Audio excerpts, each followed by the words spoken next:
Purple podcast. Yeah, I think it's official now. Yeah, Coalition Purple. It is official. So all right, we got a little tweaks to go yet on Facebook and Instagram, but all the feeds, out to Spotify and YouTube and all that stuff. We're in good shape, so we're getting there slowly but surely. Yeah. But that's what happens when you have unpaid volunteers, right? yeah. You're a staff of one, which is you. Yeah. So it makes it a little bit more difficult. Yeah. But anyways, I got one thing I was going to mention just kind of off the bat. I was last night. Well, plumbing's kind of my nemesis when it comes to repair.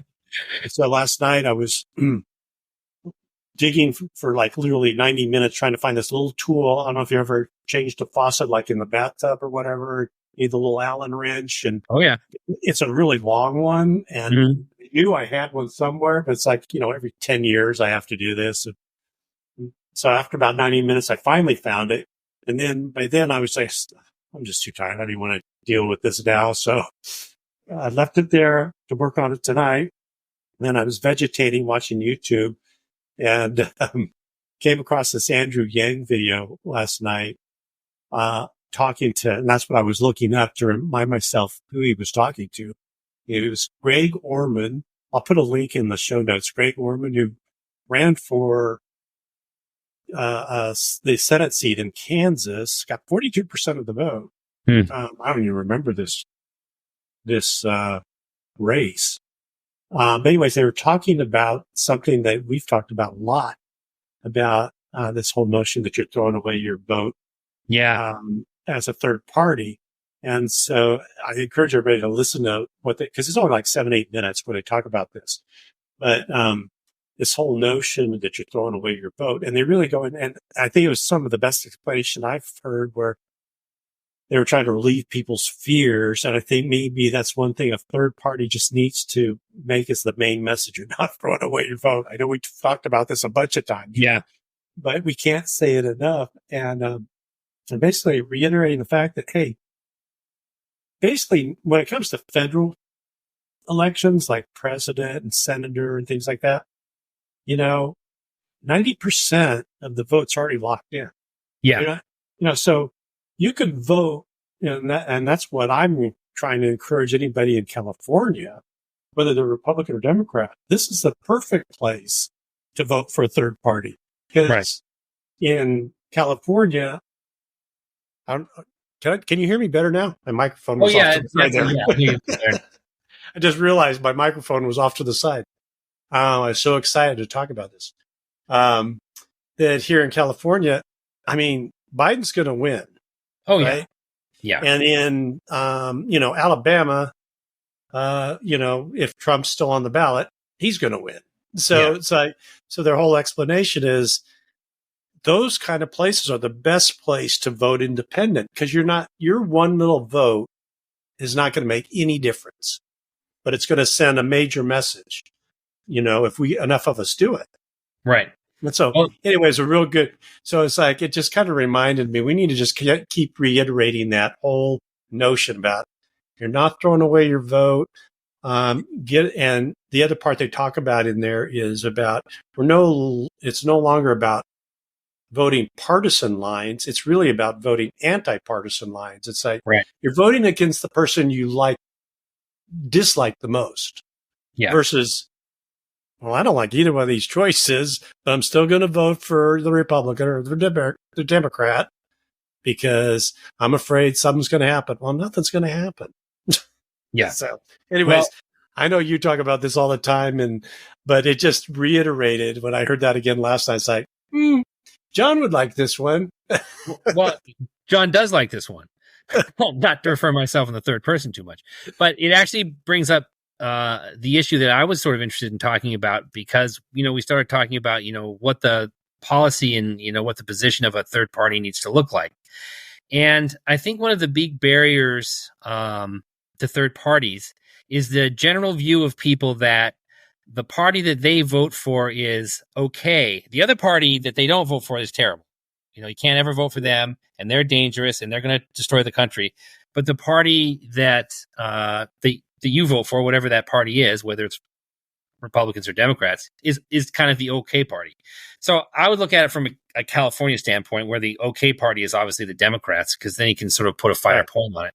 And it's like, the argument is, and this has to do with throwing your vote away too, and that sort of idea is that the reason everyone votes for a Democrat is they hate the Republicans. But the Democrats, they're okay. They're nice. They're the good folks. They're looking after us, and they're not that bad. They're not that harmful. And it's okay. And then it's like, well, I can't vote for a third party because then the devil will win. And since the Democrats are okay, it's okay for me to vote for them. So one of the big hurdles that I think, as far as ideologically, for a third party to have to overcome to be successful, is that you've got to start talking to people who support one party or the other, and start getting them to understand that the party that they're voting for is not okay. Right. And that brings up the issue of what the third party is really all about, which is changing the political system. Because it's not about a single issue or one idea or another idea or anything like that. If you just have one idea that you want to advocate for, you could probably try and push that through in one of the existing parties. The whole point of the third party is that you're voting to change the political status quo. And so, like, when I talk to people about third parties in California, I a lot of the time end up sounding kind of like a Republican, because I'm always trying to convince the Democrats who I'm talking to, which is, virtually everyone in California. Odds are good you're going to be talking to a Democrat. Right. That the Democrats are not okay. And it was interesting because you brought up when you sent Linda and I an email about the guy from NPR who sort of started blowing the whistle on the idea of this, ideological, just one idea for everything. He's no longer with NPR. Right. But the thing is, it's like, you have to understand that the monopoly on power that the Democrats have in things like NPR and in places like California makes them unacceptable, right? There has to be some sort of diversity in your politics, or you're going to just have a one party system, and one party systems will always fail. They'll always self-destruct because they always end up being extreme because there's no one to say anything otherwise. And so the whole idea of my party's okay, but the other party is bad, you've got to overcome that if you're going to have a party. Yeah. Yeah. And really you can take Democrats and Republicans out of the equation completely. It's just like the concept of basically having a dominant party in any particular area is just a bad idea. It's kind of like, it's a monopoly, right? I mean, and monopolies generally do not do well as far as the greater good of the people. Yeah. And so I guess that's kind of where I keep trying to go back and talking to some of folks that I know is, this is not about the at least the lip service, like Democrats, since I'm a recovering Democrat, lip service give to certain issues. I agree with many of them. Yeah. But it's the fact that they're all part of a machine. It's like, it's become such a machine, and it really isn't about those issues anymore. It's just, how do I make sure we carve out this piece so it's safely Democrat and this piece is safely Republican? Then we don't have to, we'll just keep going back and forth, and but we'll have our little turfs, right? Right. And as a result, nothing really gets done or anything really progresses, and we're seeing that more and more all the time. And the NPR thing really, I thought, brought home, in a real vivid way, just how I think that situation probably started again with some good intentions, but in terms of, hey, let's make sure we hear from these disenfranchised voices and all that. But if that's all you do and you think there's no other voice besides that, you're really not telling the full story. Right. And I was amazed that I thought he did a really incredible job kind of balancing that hey, listen, I love NPR and we've done some really great stuff and all that. But going back to your point, kind of like if you're really Democrats are the okay, it's that but that really gets you. It's like, Yeah. yes, but. And that's the part that we do need to get people over. And I was thinking about it last night. I was like, when I changed my party affiliation from Democrat to no preference, and this is probably my mental health issues that I need to go talk to somebody about. But it was like I felt freer, and I felt like I actually had a little bit more say because it's kind of a weird mind trick I probably was playing on myself. But now I just feel like, my vote's not really going to make a difference anyways if I vote Democrat. Now at least I can register what I think could be a better way.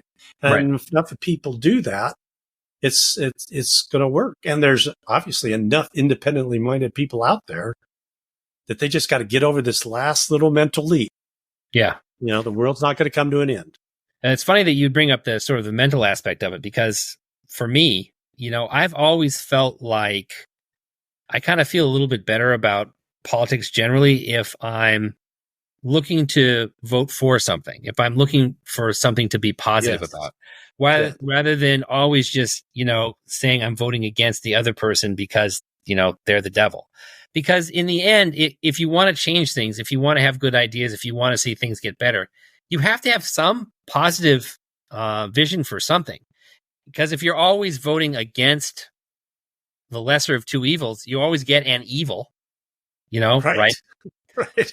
You may be the lesser of the two, which is kind of all right. But at some point, if you don't start pushing for something that's actually good and better and moves things in a positive direction, then all you ever do is spiral downward forever. And maybe you can justify that by saying you're going to hit rock bottom slightly later than you would have. But in the end, you still hit rock bottom. And I just don't see the point in it. Yeah. Yeah. And it's so funny because after listening to that video with Andrew Yang, and again, I'm not throwing out, flowers and stuff for Andrew. I mean, everybody has their opinion of Andrew Yang and all that. Yeah. But it was a good conversation to have about the whole notion that we've got to get over this mental leap. It's not throwing away your vote, and we got to change the system.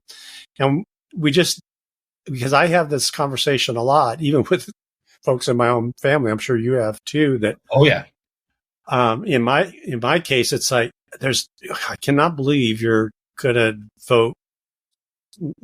going to vote for Joe Biden. It's like, listen, between the two guys, I like Joe Biden better, but that's not helping the situation. In fact, most of the people I talk to who are looking at it, they're going, well, I'm not real thrilled with Joe, but I'm less thrilled with Trump, right? And people on the other side feel the same way. It's like, I'm not thrilled with Trump, but I'm even less thrilled with Biden. It's like, well, there you go. Yeah. And so the only people that really maybe have to even think about it are a few districts, maybe in, I don't know, Michigan and Ohio and a couple of swing states. But for the vast majority of us, it's already cooked, man. It's done. Yeah. Your one little vote is not going to make any difference in the presidential election.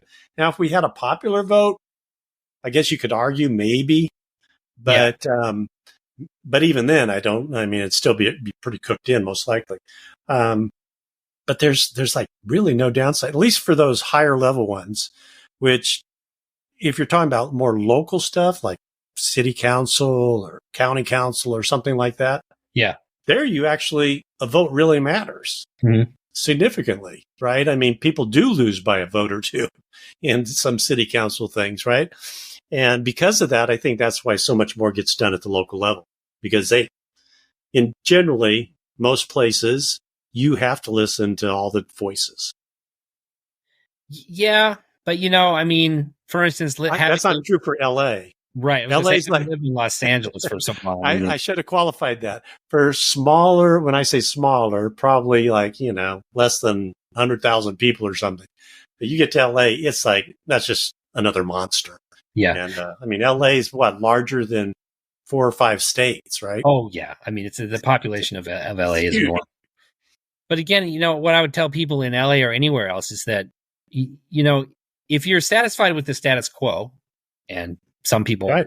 are, and that's fine. That's them. If you're satisfied with that, then continue to vote for the Democrats, because that's what you'll get. You'll continue to get the slow decline, and a more rapid decline as less and less opposition exists. If you're not fine with the status quo, then you have to start voting to change things. And, Right. Things might get ugly at times as things begin to change. That's the nature of change sometimes. But if you never vote to change anything, as I say, you've just entered onto this path, Crazy. certain doom. Right. So what are you Yeah. doing?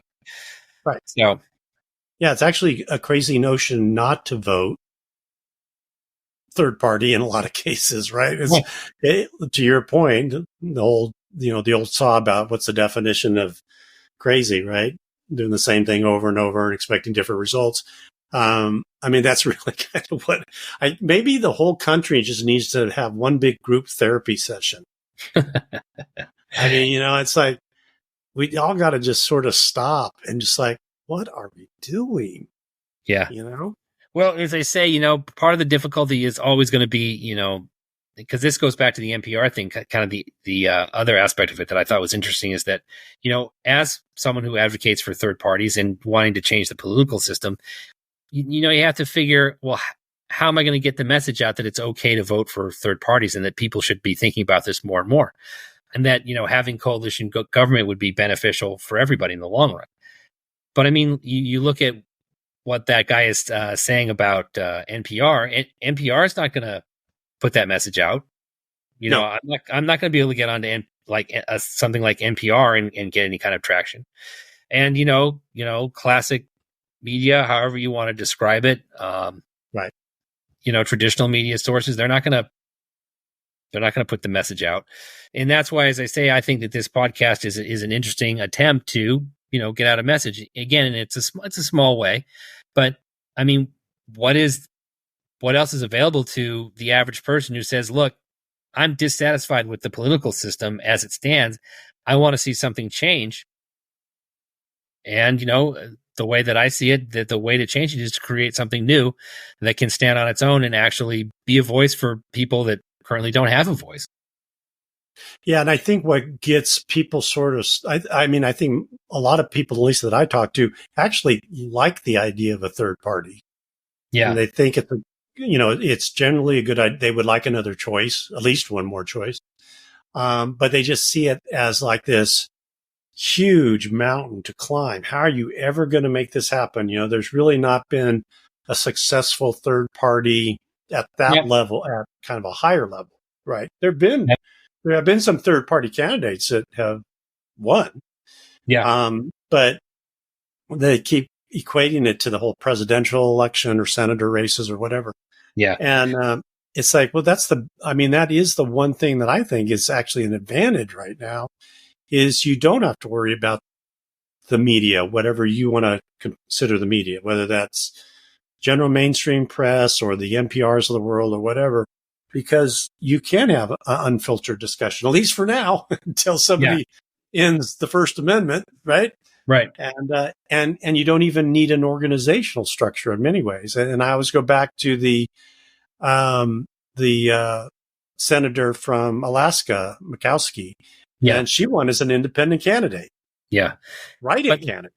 The thing is, though, well, I was just going to mention that the independent candidates things is like, I like a lot of independent candidates. And at this point, just looking at what's going on, I still think it's likely that I'll vote for RFK. I mean, I think that's what's likely for me now. Independent candidate. But the thing is, if you're going to have a lasting effect, you can't just be running as an independent, because as soon as you go away, you haven't left anything behind. You haven't left a structure that helps other people come into that structure and continue on, what you were doing.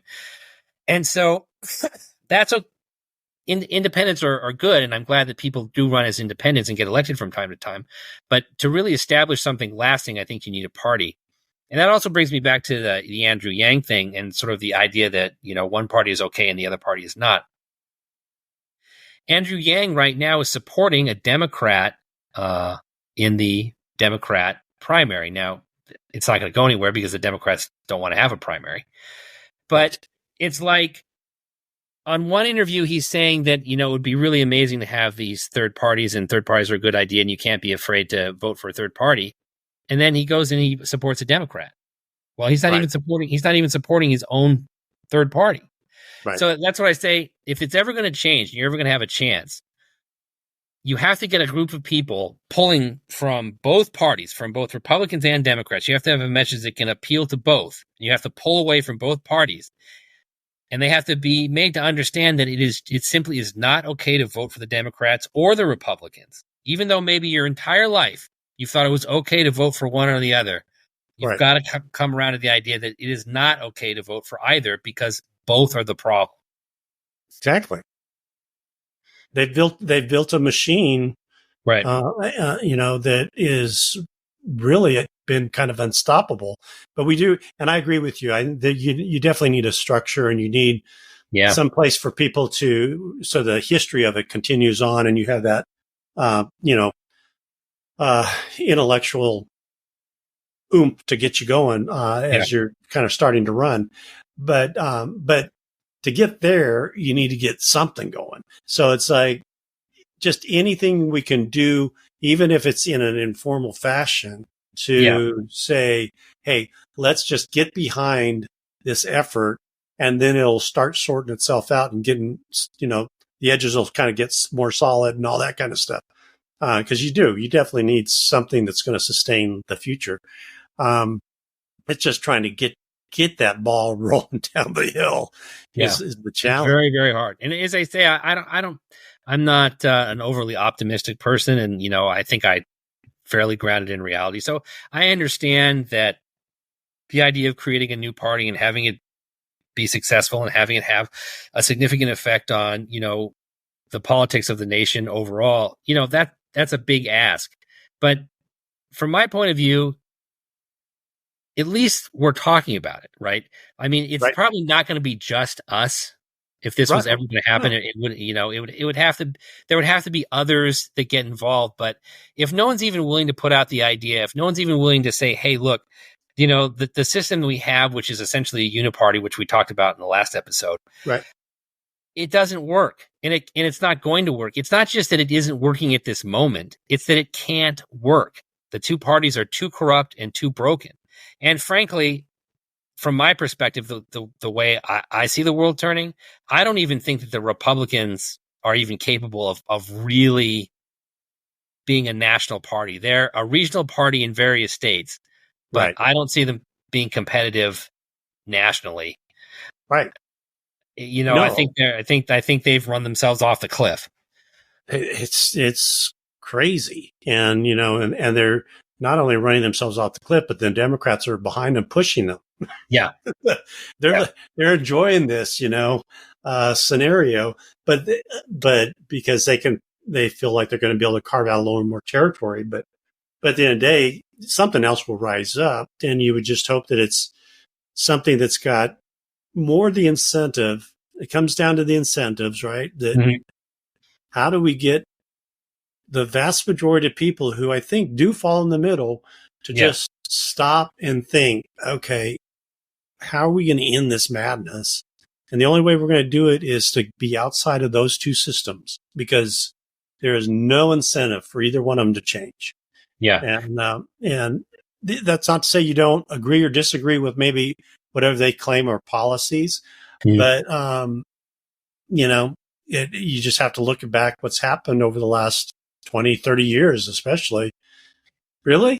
How many policies have really kind of come along, that have really fundamentally improved life? Yeah. Well, as I say, when you get to be our age, I can think of certain issues like fixing the education system.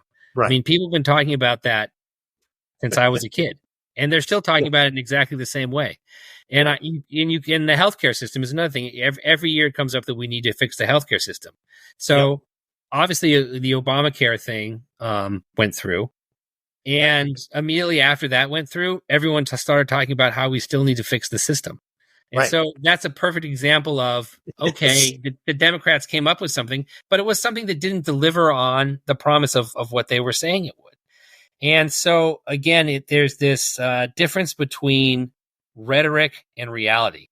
The Democrats and the Republicans a lot of the time have good rhetoric, but they don't come through on it. And that's one of the reasons, I going back to the spectrums that we were talking about, totalitarianism versus anarchy, where would you put the Republicans? And I would put the Republicans on the totalitarian side of the scale.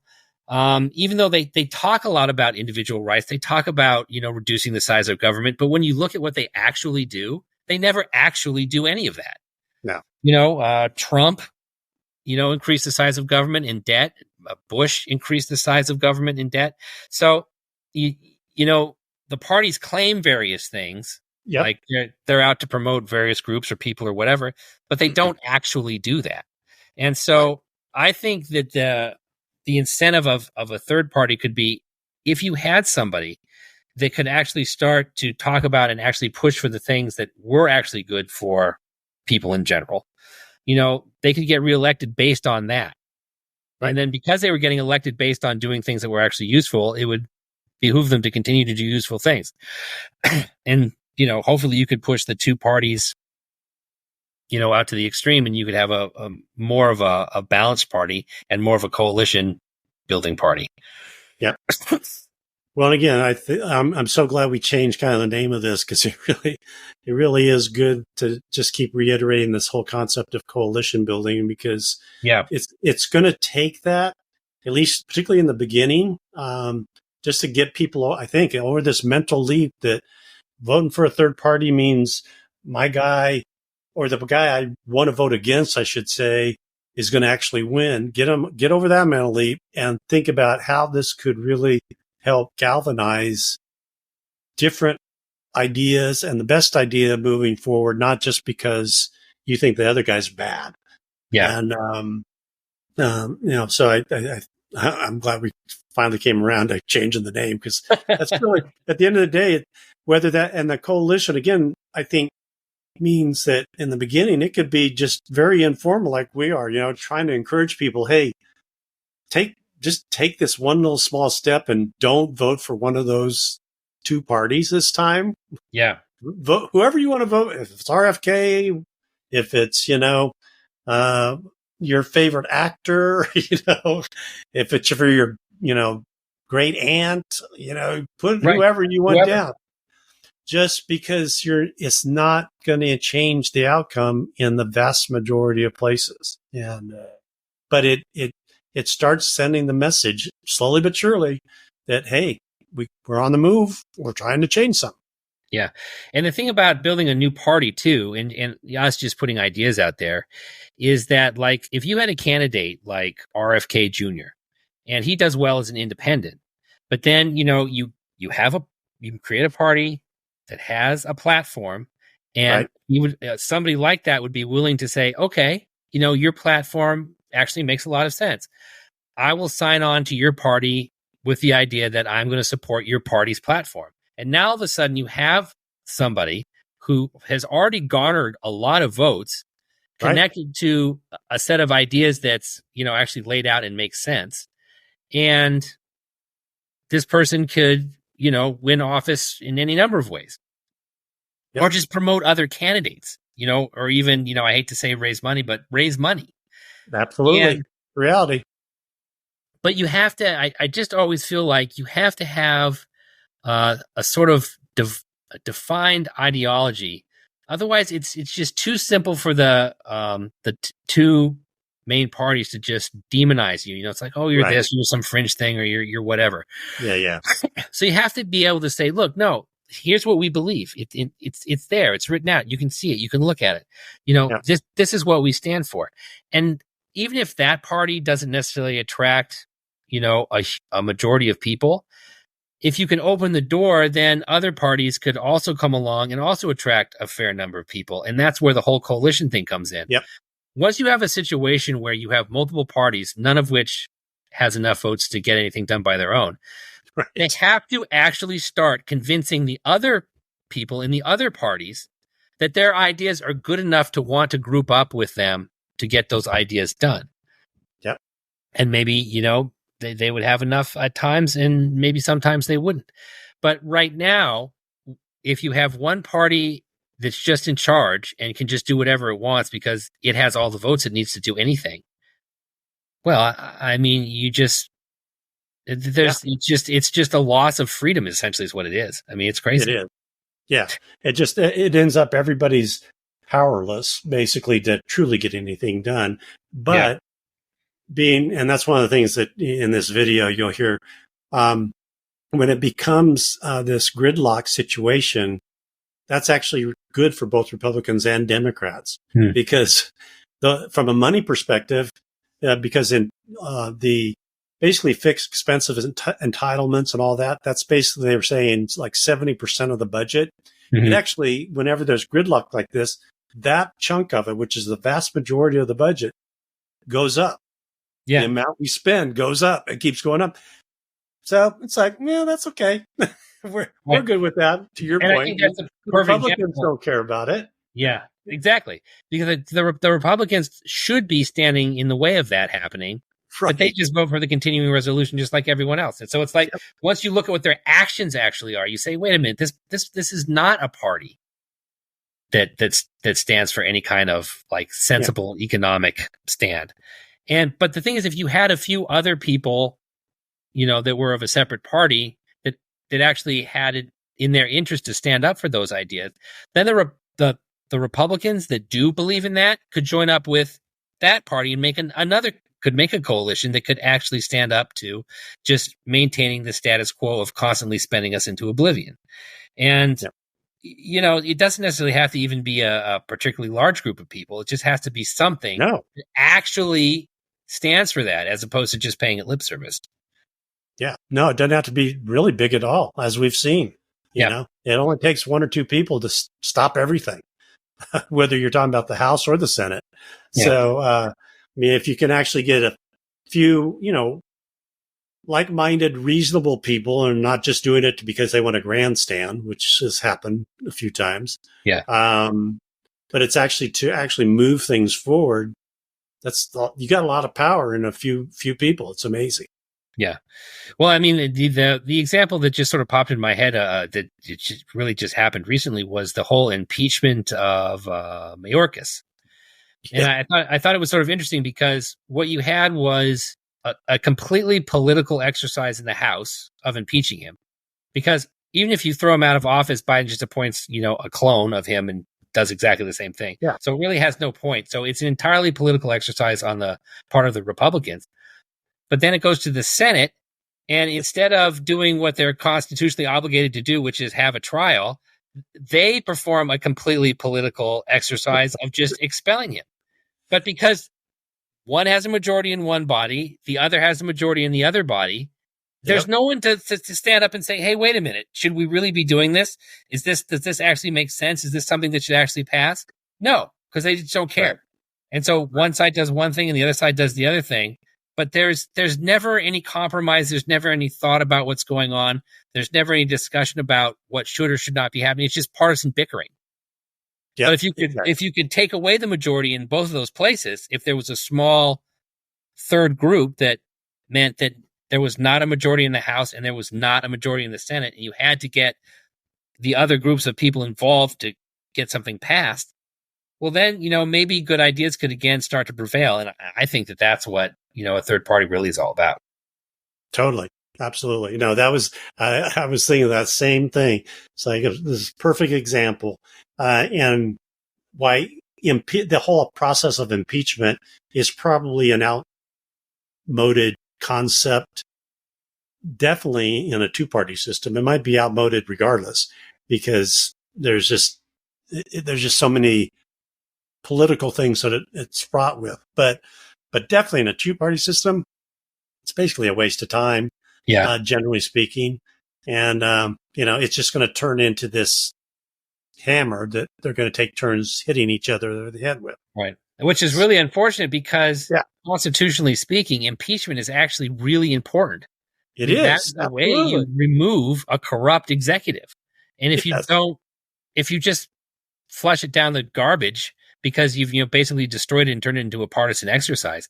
That's actually really a disaster. That is like really bad. Yep. Oh man. All right. Well, we better leave it there. Yeah. And that was good. I mean, I would just, like I said, I just want to keep reiterating this whole get the message out there. I think it's kind of step one for third parties. Right. Like, get over this mental leap that I know I had to go get over a bit. That you're diluting your vote because you're not. Right. Just to vote right now. I just always say this: if you're voting for a third party, then you're voting to change the system. That's what you're voting for. You're not necessarily voting for one person to win or lose. You're voting to change the system, and voting to change the system is not throwing away a vote. We need to change the system. So we need to start voting to change the system. And the way you vote to change the system, create a new party. There you go. All right, man. Well, we'll get back together next week, see where it goes. Sounds good. All right. Have a good one. Yeah, you too.